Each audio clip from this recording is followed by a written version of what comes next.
தோட்ட தொழிலாளர்களும் சொந்த வீடுகளை கொண்டிருப்பதை உறுதி செய்யும் அரசாங்கத்தின் 75 மில்லியன் ரிங்கேட் ஒதுக்கீட்டில் PRR ஹர்மோனி மடானி பெஸ்தாரி ஜெயா குடியிருப்பு திட்டம் நனவாக உள்ளது.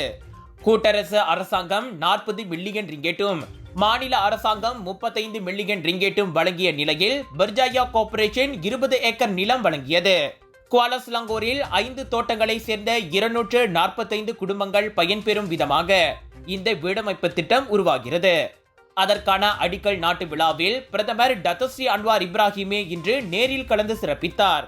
அவ்வீடமைப்பு திட்டமானது லாடாங் மேரி, லாடாங் நைஜல் கார்டர், லாடாங் புக்கி தாகார், லாடாங் சுங்கைத்திங்கி, லாடாங் மீஜா ஆகிய 5 தோட்டங்களையும் சேர்ந்த மக்கள் அனைத்து வசதிகளையும் கொண்ட சொந்த வீடுகளை கொண்டிருப்பதை உறுதி செய்யும் மடானி அரசாங்கத்தின் கடப்பாட்டை பிரதிபலிக்கிறது.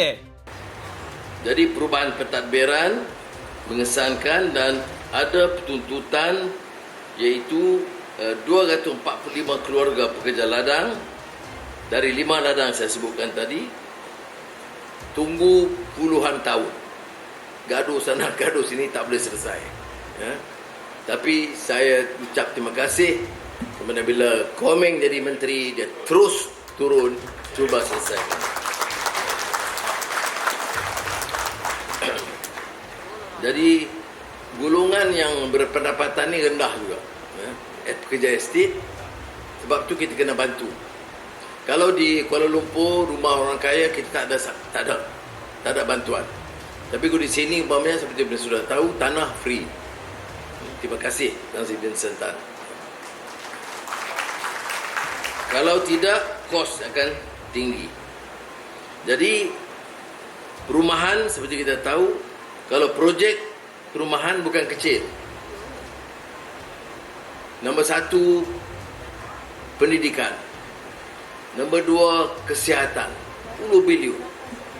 Kemudian perumahan telah lulus sebab 12.198 bilion ringgit. Bukan kecil. Ya. Boleh selesai? Tak boleh selesai. Kita baru kerja 2 tahun, ekonomi baru naik sikit perlahan-lahan dan kita boleh bagi peruntukan ini. Tapi yang contoh yang baik ini juga ialah kerjasama swasta, kerajaan persekutuan, kerajaan negeri. Kalau kerajaan negeri macam bersama kita, macam kerajaan negeri Selangor, bawah Menteri Besar Sulaiman Hamidudin, jadi dia jadi mudah. You boleh runding, boleh bincang dengan baik dan kerajaan negeri Selangor pula diurus dengan baik. Ekonomi di pembaik, jadi boleh bagi bantuan. Saya ingat setengah-setengah negeri ada tak boleh langsung 1 sen pun tak boleh bagi. Jadi kena ingat. Sebab itu, siapa yang pimpin itu penting. Jadi, kawasan rumah tu kalau boleh tengok plan memang jauh lebih baik lah. Sebab dia ambil kira semua. Suasana rumah tu bagi yang elok bagi kita hidup.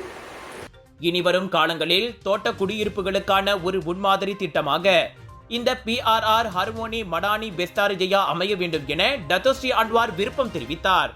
பல அமைச்சர்கள் மாறியும் முடியாத திட்டத்தை KPKT எனப்படும் வீடமைப்பு ஊராட்சித்துறை அமைச்சர் நாகோர்மிங் முடித்து காட்ட துணிந்திருப்பதையும் பிரதமர் பாராட்டினார். இவ்வேளையில் இக்குடியிருப்பு திட்டம் தோட்ட தொழிலாளர்களின் நீண்ட நாள் கனவு என்பதால் 18 முதல் 24 மாதங்களில் வீடுகள் கட்டிபிடிக்கப்படும் என எதிர்பார்ப்பதாக நாகோர்மிங் கூறினார். மேம்பாட்டு நிறுவனமாக PR1MA இருப்பதால் அதன் அனுபவம் இப்புதிய குடியிருப்பின் கட்டுமானத்தை குறித்த நேரத்தில் முடிக்க உதவும் என எதிர்பார்க்கிறோம். தரமான சொந்த வீட்டை கொண்டிருப்பது ஒவ்வொரு குடிமகனின் உரிமை. எனவே மலேசியர்களின் அக்கனவை நிறைவேற்றுவதில் தமதமைச்சு முழு மூச்சாக செயல்படும் என நாகோர்மிங் உறுதியளித்தார். இந்நிகழ்ச்சியில் ஸ்லாங்கோர் மந்திரி புசாரும் கலந்து கொண்டார். இந்த PRR தேரஸ் வீடமைப்பு திட்டத்தில் ஒவ்வொரு வீடும் தலா 3 படுக்கை அறைகள், 2 குளியல் அறைகள், வரவேற்பறை, சமையலறை, உணவருந்தும் அறை உள்ளிட்ட வசதிகளை கொண்டுள்ளது. KPKT அமைச்சு, நிதி அமைச்சு, ஸ்லாங்கோர் அரசு ஆகியவற்றின் வியூக ஒத்துழைப்பின் வாயிலாக 75 மில்லியன் ரிங்கேட் செலவில் அக்குடியிருப்பு நிர்மாணிக்கப்படுகிறது. வீடுகள் கட்டி முடிக்கப்பட்டதும் தலா 45,000 ரிங்கேட் விலையில் அவை விற்கப்படும்.